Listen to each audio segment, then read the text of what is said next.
वो बंबई से गुवाहाटी जाते हैं, वो बंबई से गुवाहाटी जाते हैं। अरे वहाँ तो कई हिंदू भी बह रहे थे, कहीं मुसलमान भी बह रहे थे। कोई मातम बना रहा था, कोई गम बना रहा था, कोई शौक बना रहा था, और ये 40 माह शहे जश्न और पार्टी बना रहे थे कि जर्रों में रह गुजर कर ये शिवसैनिक चमक छोड़ जाएगा। पहचान अपनी दूर तलक मैं छोड़ जाऊंगा, खामोशियों की मौत गवारा नहीं शिवसैनिक को शीशा हूँ टूट कर दिखनक छोड़ जाऊंगा।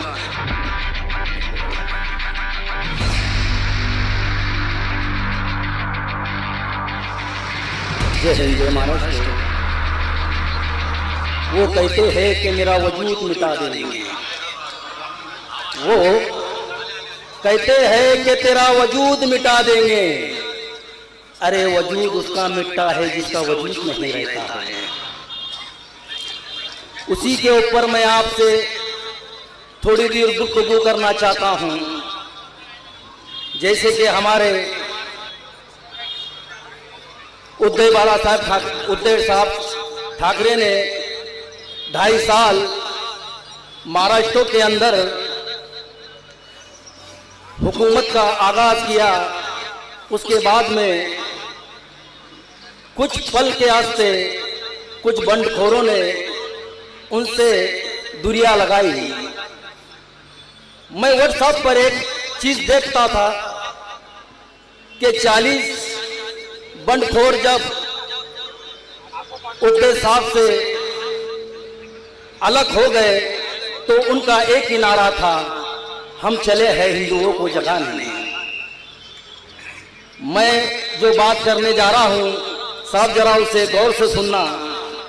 मैं एक हिंदू की बात नहीं करता, ना मुसलमान की बात करता हूं। मैं भारत का नागरिक हूं, भारत के संविधान की बात करता हूं।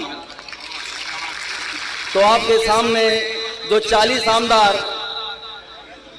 उद्धव साहब से अलग हो गए, जब उद्धव साहब को मालूम पड़ा कि आपने हमें क्यों छोड़ा है, तो उन्होंने कहा कि हम हिंदू जागरण साठी या हिंदू को जगाने के लिए हम तुमसे अलग हुए हैं।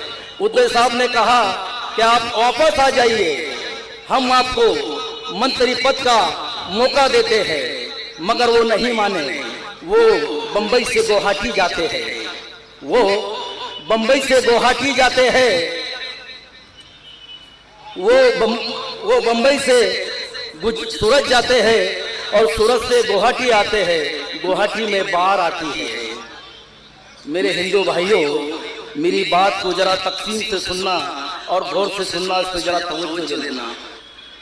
बंबई से सूरत जाते हैं और सूरत से गुवाहाटी जाते हैं। गुवाहाटी में बाढ़ आती है, गुवाहाटी में बाढ़ आती है।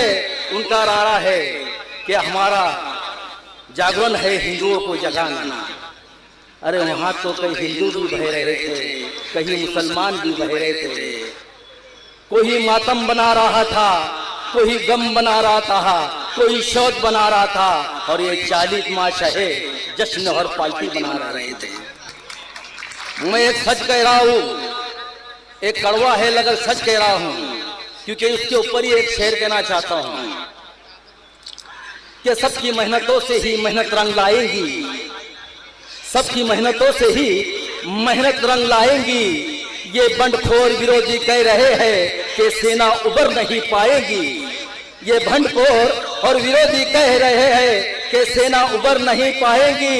आपकी प्रार्थनाओं से, पूरी महाराष्ट्र की जनताओं की प्रार्थनाओं से, आपकी प्रार्थनाओं से, हम सब मुसलमानों की दुआओं से गुलाब की महक की तरह देखना पूरी सेना पूरी महाराष्ट्र में एक नंबर पे आएगी।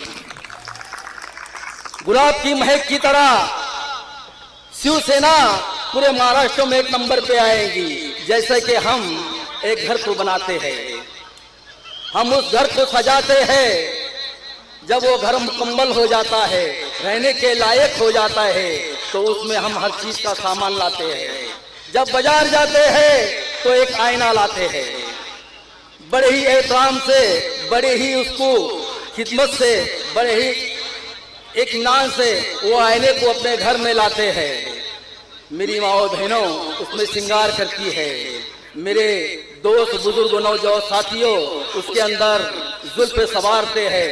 अगर उसके अंदर एक दाग आ जाए, अगर उसमें कोई एक दरार आ जाए तो मेरी माँ बहन उसमें श्रृंगार करना पसंद नहीं करती है। मेरा भाई उसमें जुल्फ संवारना पसंद नहीं करता है। जब उसमें दाग आ जाता है तो उसकी जगह कहाँ होती है? जब उसमें एक दाग आ जाता है, उसमें एक दरार हो जाती है तो आईने को हम क्या करते हैं? एक तो कूड़े में डाल देते हैं या नाली में डाल देते हैं, क्योंकि दरार वाला आईना हम नहीं रख में रखते हैं। अब ये 40 आमदार उसके अंदर मैं एक शेर आपके सामने पेश करके अपनी गुफ्तगू को खत्म करता हूं कि जर्रों मेरे गुजर कर चमक छोड़ जाऊंगा, कि जर्रों मेरे गुजर कर ये शिव सैनिक चमक छोड़